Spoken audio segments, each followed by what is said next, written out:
Aravind tax நேயர்களுக்கு அன்பான வணக்கங்கள்.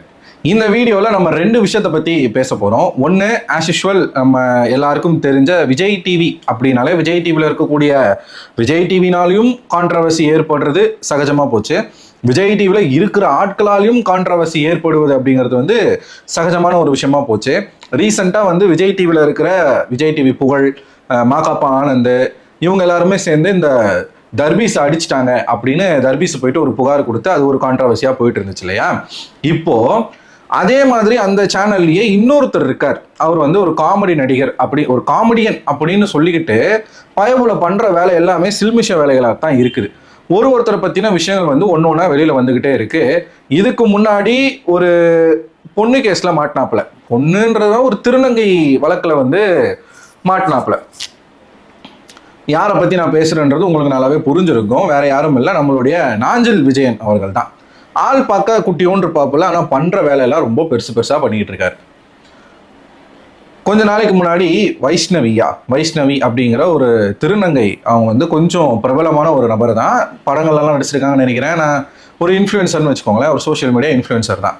இந்த வைஷ்ணவிக்கும் நாஞ்சல் விஜயனுக்கும் எப்படி கனெக்ஷன் ஆச்சுன்றது தெரியல. இவங்க ரெண்டு பேரும் பேசி கிட்டத்தட்ட நாஞ்சலுக்கு கல்யாணம் ஆகிறதுக்கு முன்னாடியிலேருந்து ரெண்டு பேரும் ரிலேஷன்ஷிப்பில் இருந்திருக்காங்க அப்படிங்கிற ஒரு செய்தி பயங்கரமான ஒரு கான்ட்ரவர்சியாக உருவாக்குச்சு. வைஷ்ணவி ஒரு டிரான்ஜெண்டர்ஸ் காதலில் விழுறதும் லவ் பண்ணுறதும் இப்போ சகஜமான ஒரு விஷயம் தான். அது பெரிய ஒரு குற்றமானு கேட்டால் அப்படிலாம் கிடையவே கிடையாது. எல்லாருக்குமே லவ் அப்படிங்கிறது பொதுவான ஒரு விஷயம் தான். நாஞ்சில் என்ன பண்ணியிருக்காரு அப்படின்னு பார்த்தீங்கன்னா, அந்த வைஷ்ணவி அவர்களை லவ் பண்ணுறதா சொல்லி ஒன்றா வாழ்ந்துருக்காங்க. ரெண்டு பேரும் வாழ்ந்து கடைசியில் வேற ஒரு பொண்ணை திருமணம் பண்ணிட்டு வைஷ்ணவிக்கு டாடா பை பை சொல்லிட்டு போயிட்டு இருக்காரு. அதை அவங்க ரொம்ப நாளாக பொறுத்து ரீசெண்டாக அதை ஒரு புகாராக வச்சு கம்ப்ளைண்ட் கொடுத்தாங்கன்னு நினைக்கிறேன். சோஷியல் மீடியாலலாம் பேசினாங்க. அது கொஞ்சம் பரபரப்பாக போய் அப்புறம் அந்த விஷயம் இப்போ ஆஃப் ஆகி ரெண்டு பேர் வேலையை பார்த்துக்கிட்டு இருக்காங்க. நாஞ்சல் மனைவியெல்லாம் ப்ரெஸ் ரிப்போர்ட் கொடுத்தது எல்லாமே நடந்துச்சு. இப்போ என்னடா அப்படின்னு பார்த்தீங்கன்னா, திடீர்னு மறுபடியும் இன்னொரு கான்ட்ரவர்சியில் சிக்கியிருக்காரு நாஞ்சல் விஜயன். ஒரு பொண்ணை ஏமாத்திட்டாரு அப்படிங்கிற ஒரு கேஸ் போய் இப்போ பண மோசடி பண்ணியிருக்காரு அப்படிங்கிற ஒரு கேஸ். யார்கிட்ட பண மோசடி பண்ணியிருக்காரு அப்படின்னு பார்த்தீங்கன்னா, அவங்களும் ஒரு யூடியூபர், ஒரு இன்ஃப்ளூயன்சர்னு வச்சுக்கோங்களேன். சூர்யா தேவி அப்படிங்கிற ஒரு ஃபீமேல் யூடியூபர். அவங்களும் சேம் இந்த ரவுடி பேபி சூர்யா, இந்த திருச்சி சாதனா, இந்த லிஸ்ட்ல வரக்கூடிய ஒரு ஆள் தான். ஆபாசமான வீடியோக்கள் போடுவாங்களான்னு கேட்டால் நான் இது வரைக்கும் ஃபாலோ பண்ணது கிடையாது. பட் ஒரு மாதிரி ஒரு நெகட்டிவிட்டியான ஒரு பர்சன் தான் அவங்களுமே. ஸோ அவங்களும் கொஞ்சம் பிரபலமான ஒரு நபர் தான். அவங்களும் நாஞ்சில் விஜயும் நண்பர்கள் அப்படின்ற ஒரு விஷயம் இப்போதான் நமக்கே தெரிய வந்திருக்கு. நாஞ்சல் விஜயன் என்ன பண்ணியிருக்காரு அப்படின்னு பார்த்தீங்கன்னா, அந்த சூர்யாதேவி அப்படிங்கிற அந்த ஒரு யூடியூபர் கிட்ட தன்னுடைய தங்கச்சி கல்யாணத்துக்காக ஒரு 3-4 வருஷத்துக்கு முன்னாடி ஏதோ சம்திங் அமௌண்ட் வாங்கியிருப்பார் போல இருக்கு. அதை இன்னும் கொடுக்கல, நான் கேட்டும் கொடுக்க மாட்டாரு அப்படின்னு சொல்லி அவங்க இப்போ ஒரு புகார் காவல் நிலையத்தில் கொடுத்துட்டு ஒரு இன்டர்வியூவும் கொடுக்குறாங்க. அதாவது ப்ரெஸ் ரிப்போர்ட்டும் கொடுக்குறாங்க. அதில் நான் கிட்டத்தட்ட ஒரு 2.5 லட்ச ரூபாய் கிட்ட நான் நாஞ்சலுக்கு பணம் கொடுத்துருக்கேன், தங்கச்சியுடைய கல்யாணம்னு சொல்லிட்டு என்கிட்ட கேட்டு வாங்கினாப்புல. இப்போ நான் பணத்தை திரும்ப கேட்குறேன், ஒரு எமர்ஜென்சின்னு கேட்குறேன், எனக்கு கொடுக்க மாட்டாரு அப்படின்னு சொல்லிட்டு இன்னொரு விஷயத்த சேர்த்து சொல்றாங்க. நம்ம ஏன் அந்த வைஷ்ணவி விஷயத்த நம்ம பேசுறோம் அப்படின்னா, இவங்க அந்த சூர்யாதேவின்னு இருக்காங்க இல்லையா, அவங்க தான் இப்போ கொடுத்த ஒரு ப்ரெஸ் ரிப்போர்ட்ல என்ன சொல்லியிருக்காங்கன்னா, 3 வருஷத்துக்கு முன்னாடி, 3 வருஷம் ஆயிடுச்சு அதுக்குள்ள இந்த வைஷ்ணவி கேஸ் நடந்து தெரியல எனக்கு. அந்த டைம்ல நாஞ்சிலுக்கும் அந்த வைஷ்ணவி அப்படிங்கிற அந்த ஒரு பெண்ணுக்குமே நடுவில் நடந்த பிரச்சனையில நாஞ்சில் என்கிட்ட தான் ஹெல்ப் கேட்டான், அவனுக்கு நான் தான் ஹெல்ப் பண்ணேன், அந்த பிரச்சனையை முடிக்கிறதுக்கு எனக்கு ஏதாச்சும் ஹெல்ப் பண்ணுன்னு சொல்லி கேட்க நான் அவனுக்கு ஹெல்ப் பண்ணேன். அந்த விஷயத்துலலாம் அவனுக்கு நான் உதவியா இருந்தேன். ஆனால் இன்னைக்கு எனக்கு ஒரு விஷயம் நடக்கும்போது அவன் சென்னையில் அவன் அட்ரஸ் தெரியல, நான் பணம் கொடுத்ததுக்கான எந்த ப்ரூஃப்மே என்கிட்ட கிடையாது, ஃப்ரெண்டுன்னு சொல்லி கேட்டான்னு சொல்லி நான் கொடுத்தேன், இப்போ ரிட்டர்ன் தரமாட்டான் அப்படின்னு சொல்லிட்டு அவங்க ஒரு பக்கம் காவல் நிலையத்தில் புகார் கொடுத்துருக்குறாங்க. ஸோ நாஞ்சில் கிளியரா அந்த வைஷ்ணவி அப்படிங்கிற அந்த பெண்ணை ஏமாத்தி மற்றவர்களை செட் பண்ணி அந்த விஷயத்த, ஏன்னா இவங்க கொஞ்சம் ரகடா பேசுற ஒரு ஆள் தான் யாரு, இந்த சூர்யாதேவி. ஸோ அவங்கள ஆஃப் பண்ணுறதுக்கு இவங்களை யூஸ் பண்ணியிருக்காரு அப்படிங்கிற ஒரு விஷயத்த இப்போ அவங்க போட்டு சபையில் உடைச்சிருக்காங்க. இது ஒரு பக்கம் ஒரு கான்ட்ரவர்சியாக போயிட்டு இருக்கு நாஞ்சல் விஜயனை சுற்றி.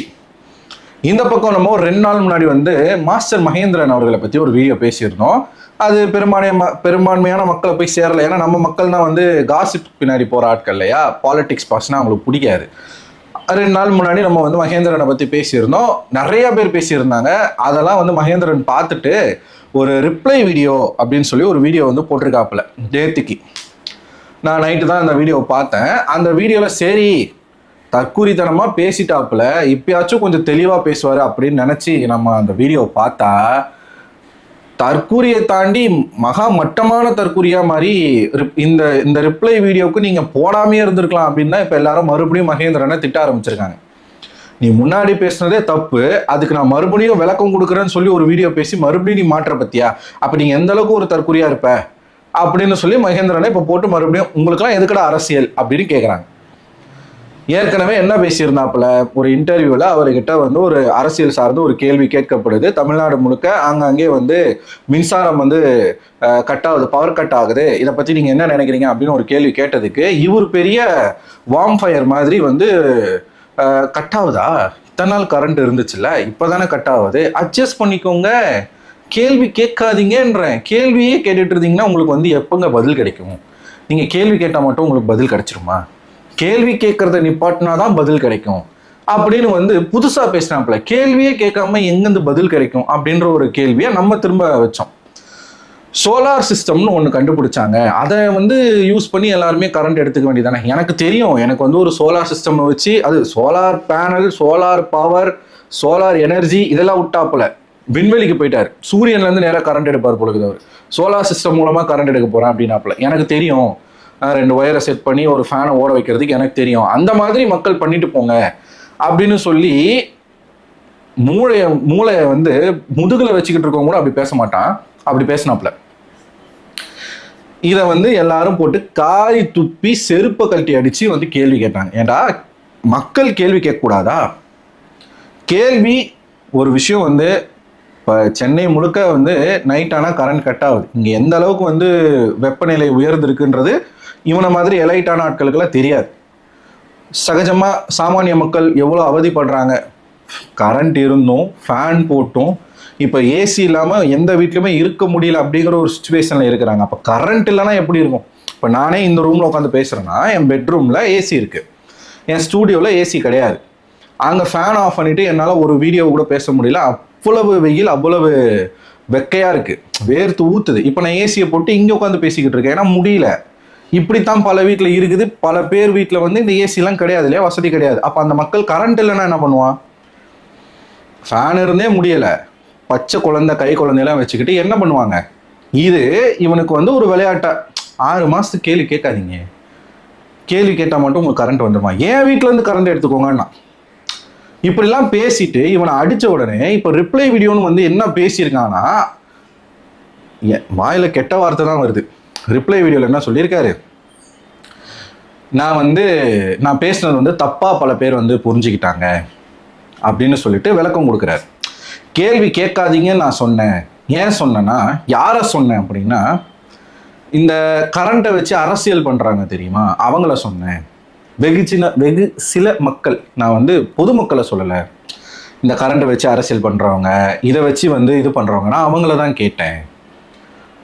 இந்த நாய்க்கு நம்ம கேட்க வேண்டிய கேள்வி, கரண்ட்டு இல்லை அப்படின்னு வந்து டெய்லியும் ரோட்டில் போராடுவது அந்த கரண்ட்டை வச்சு அரசியல் செய்யக்கூடிய வெகு சில பேரா இல்லை பொதுமக்களா?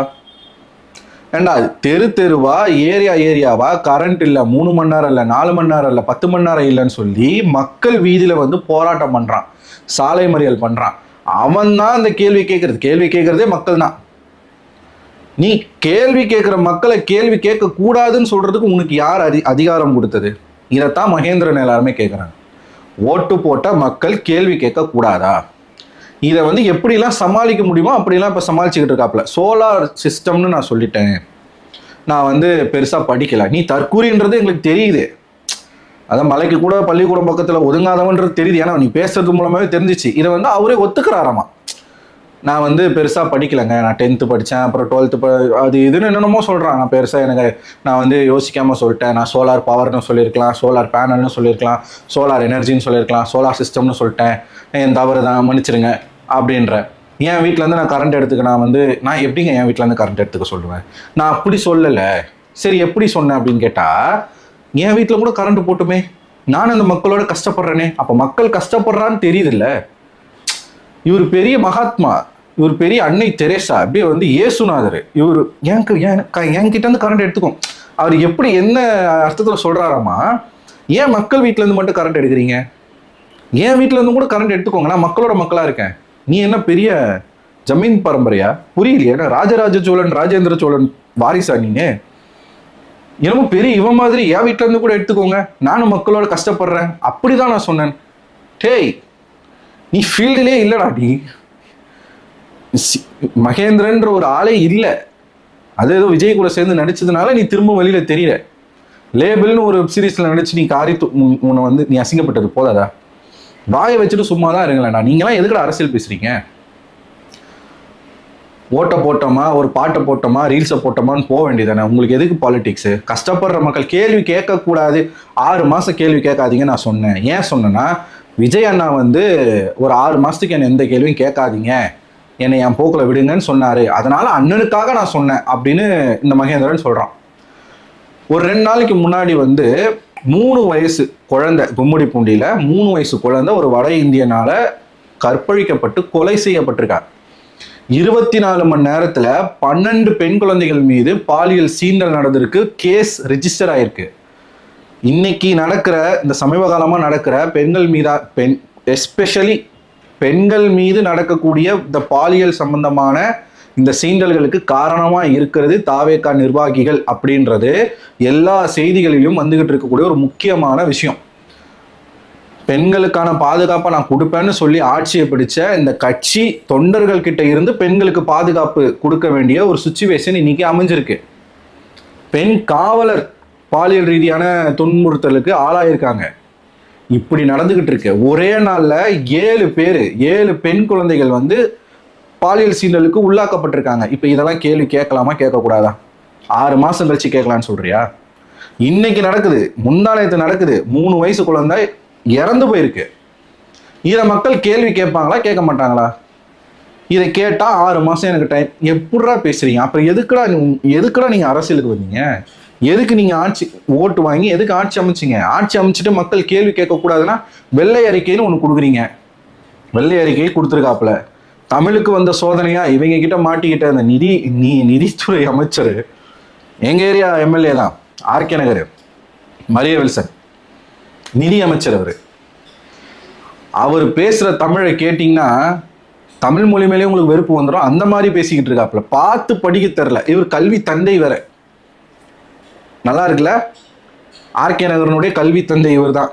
100 பசங்களை படிக்க வைக்கிறாராம். முதல்ல அவர் படிக்கல. அப்படி ஒரு நிலைமை போய்கிட்டு இருக்கு. கிட்டத்தட்ட 13 லட்சம் கோடிக்கு மேல கடன் இருக்குன்னு வெள்ளை அறிக்கை கொடுக்குறீங்க. இது இப்பதான் தெரியுமா? இதையும் பல பேர் இப்ப கேள்வி கேட்டு இப்பதான் தெரியுமா உங்களுக்கு? இது தெரியாம தான் வந்து அண்ணன் சீரு, தாய்மாமன் சீரு, 6 சிலிண்டரு, பெண்களுக்கு இலவச பேருந்து, 1000 ரூபாய்க்கு பதிலாக 2500 ரூபாய், வேலைக்கு போகாம இருக்கக்கூடிய இளைஞர்களுக்கு வந்து மாதம் 4000 ரூபாய் ஊக்கத்தொகை, இடைநிற்றல் மாணவர்களுக்கு வந்து மாசம் 15000 ரூபாய், மாசம் 15 வருஷம் 15 தெரியல சொன்னாப்புல. இந்த 10 லட்சம் கோடி கடன் இருக்குன்றது தேர்தலுக்கு முன்னாடி தாவேகாக்கு தெரியாது, விஜய்க்கு தெரியாது. தெரிஞ்சேதான் இந்த இலவச திட்டங்களை அவங்க அறிவிச்சது. ஒன்றும் இல்லை, இந்த அண்ணன் சீர் இருக்கு இல்லையா, திருமணமாகிற பெண்களுக்கு வந்து 8 கிராம் தங்கம் வந்து கொடுக்குறேன்னு சொன்னார்ல. தோராயமாக நீங்கள் தமிழ்நாட்டில் நீங்கள் கணக்கு எடுத்துக்கிட்டிங்கன்னா வருஷத்துக்கு 10 லட்சம் திருமணம் நடக்குது. இந்த 10 லட்சம் பேருக்கு நீங்கள் குறைஞ்சது ஒரு சவரன் நகை வந்து 1 லட்ச ரூபாய் நீங்கள் வச்சுக்கிட்டா, மினிமம் 1 லட்சத்தை தாண்டி தான் நகைனுடைய வேல்யூ இப்போ போய்கிட்டு இருக்கு. தங்கத்தினுடைய ரேட் ஏறிக்கிட்டு இருக்கு. 1 லட்ச ரூபாய் இன்ட்டு நீங்கள் 10 லட்சம் நீங்கள் கணக்கு போட்டிங்கனாலே வருஷத்துக்கு இந்த 8 கிராம் தங்கத்தை கொடுக்கறதுக்கு மட்டுமே 10,000 கோடி தேவை. எவ்வளோ தேவை? 10,000 கோடி இந்த ஒரு ஸ்கீமை நிறைவேற்றுறதுக்கு. அப்போ விஜய் சொன்ன இலவச திட்டங்களை எல்லாத்தையும் நிறைவேற்றுறதுக்கு எத்தனை 1000 கோடி வேணும்? அந்த அத்தனை 1000 கோடி ரூபாயை நீங்கள் எங்கே இருந்து எடுப்பீங்க? அந்த இலவச திட்டங்களெல்லாம் இவங்களால செய்ய முடியாது அப்படின்னு சொல்றதுக்காகத்தான் இந்த வெள்ளை அறிக்கை. இது தேர்தலுக்கு முன்னாடியே எல்லாருக்கும் தெரிஞ்ச ஒரு விஷயம்னா 10 லட்சம் கோடி கடன் இருக்கு அப்படின்னு தெரிஞ்சுதான் அதை வந்து ஒரு தேர்தல் வாக்குறுதியாக வச்சுதான் தாவேகா ஆட்சிக்கு வந்திருக்கு. இன்னைக்கு இவங்களால முடியல அப்படின்னோடனே நான் வெள்ளை அறிக்கை கொடுக்குறேன் அப்போ மக்களை நீங்கள் ஏமாற்றி அதுக்காக எத்தனை பேர் ஓட்டு போட்டிருப்பான்? 1000 ரூபாய் தராங்க டிஎம்கே, இவர் வந்தால் 2500 தரேன்னு சொல்கிறாரு, குடும்ப தலைவிகளுக்கு இது வந்து பயனாக இருக்கும் அப்படின்னு ஓட்டு போட்ட பெண்கள் எத்தனை பேர் இருப்பாங்க? கல்யாணத்துக்கு ஒரு சவரன் நகை கிடைக்குது அப்படின்னு ஓட்டு போட்டவன் எத்தனை பேர் இருப்பான்? பிறக்கிற குழந்தைக்கு வந்து தங்க மோதிரம் எத்தனை பேர் ஓட்டு போட்டிருப்பான்? இடைநிற்றலுக்கு 15000 எத்தனை பேர் ஓட்டு போட்டிருப்பாங்க நம்பி? வேலைக்கு போகாமை தமிழ்நாட்டு மக்களினுடைய வறுமையை மையமாக வச்சு எல்லா விதமான வாக்குறுதியும் இவங்க வந்து உருவாக்கி இன்னைக்கு சிலிண்டர் விலை ஏறி போச்சு. வருஷத்துக்கு 6 சிலிண்டர் இலவசமாக கொடுக்குறேன்னு ஒரு கவர்மெண்ட் சொல்லும்போது மக்கள் ஓட்டு போடுவானா மாட்டானா? பல பேர் வேலை இல்லாமல் சுற்றிக்கிட்டு இருக்கான். வேலை இல்லாத மாணவ இளைஞர்களுக்கு 4000 ரூபாய் தரேன்னு சொல்லும்போது அவன் ஓட்டு போடுவானா மாட்டானா? இப்படி பொய்ய சொல்லி மக்கள் கிட்ட ஓட்டை வாங்கி இன்னைக்கு என்னால் செய்ய முடியாதுன்னு கையை விரிக்கிறதுக்கு பேர் என்ன? ஓட்டு போட்டால் மக்கள் தான் இதை கேள்வியாக கேட்கணும். இது ஒரு பக்கம் கவர்மெண்ட் சைடில் இந்த மாதிரி ஒரு பிரச்சனை நடந்துகிட்டு இருக்கு. இந்த கவர்மெண்ட்டுக்கு சப்போர்ட் பண்ணி சில தற்குறிகள், இந்த மகேந்திரன் போன்ற தற்குறிகள் இந்த மாதிரி பேசிக்கிட்டு இருக்கானுங்க திமிருதனமா. ஒரு சீரியல் ஆக்டர், அவன் பேர் எனக்கு தெரிலங்க. அதாவது பொய் பேசலாம், இவ்வளவு பொய் பேசக்கூடாது. ஒரு பிரைவேட் ஸ்கூல்ல ஒரு பிரைவேட் கரஸ்பாண்டன்ட் அந்த ஸ்கூல்ல படிக்கிற மாணவர்களுக்கு சைக்கிள் கொடுத்துருக்கிறாரு. இந்த நார்மல் கவர்மெண்ட் சைக்கிள் கிடையாது, இந்த அது சைக்கிள் எனக்கு என்ன சைக்கிள்னு தெரில, நல்ல குவாலிட்டியான ஒரு சைக்கிள், இந்த ஹெர்குலேஸ் அந்த மாதிரி ஒரு குவாலிட்டியான ஒரு சைக்கிள் வந்து கொடுத்துருக்காரு.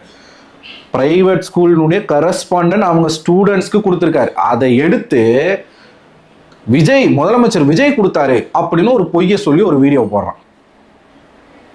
இப்படி சுத்திக்கிட்டு இருக்காங்க. இன்னும் நிறைய இருக்கு. மகேந்திரன் போன்ற ஆட்கள் மக்களை கேள்வி கேட்கக்கூடாது, மக்கள் கேள்வி கேட்கக்கூடாது, 6 மாதம் எங்களை விடுங்க, என் வீட்டிலேருந்து கரண்ட், நீ வாயை மூடிட்டு சும்மா இரு, வாயை திறந்து பேசி வாங்கிக்காதீங்க. ஏன்னா அங்கங்கே வந்து கொதிச்சு போயிருக்கிறாங்க மக்கள். மக்களுடைய உணர்வை வந்து நீங்கள் ரொம்ப புண்படுத்திக்கிட்டே இருந்தீங்கன்னா உங்களுக்கு நல்லது கிடையாது. ஏற்கனவே இதே மகேந்திரன் போன ஆட்சியில் மக்களை கேள்வி கேளுங்க, நீங்கள் கேள்வி கேட்கறதுனால தான் இதெல்லாம் நடக்குதுன்னு பேசணும் மகேந்திரன். அவங்க அண்ணன் ஆட்சிக்கு வந்தோடனே கேள்வி கேட்காதீங்க அப்படின்னு பேசுகிறார். இதுக்கு பேர் என்ன? பாதிப்பு அவனுக்கு வரும்போது தானே தெரியும். ஸோ இந்த 2 விஷயங்கள் வந்து நடந்திருக்கு. இதை பற்றி நீங்கள் என்ன நினைக்கிறீங்க? உங்களோட கருத்துக்களை மறக்காமல் கமெண்ட் பாக்ஸில் கமெண்ட் பண்ணுங்கள். அடுத்த ஒரு வீடியோவில் உங்களை சந்திக்கிறேன். அதுவரை உங்களிடம் விடைபெறுவது நான் அரவிந்தன்.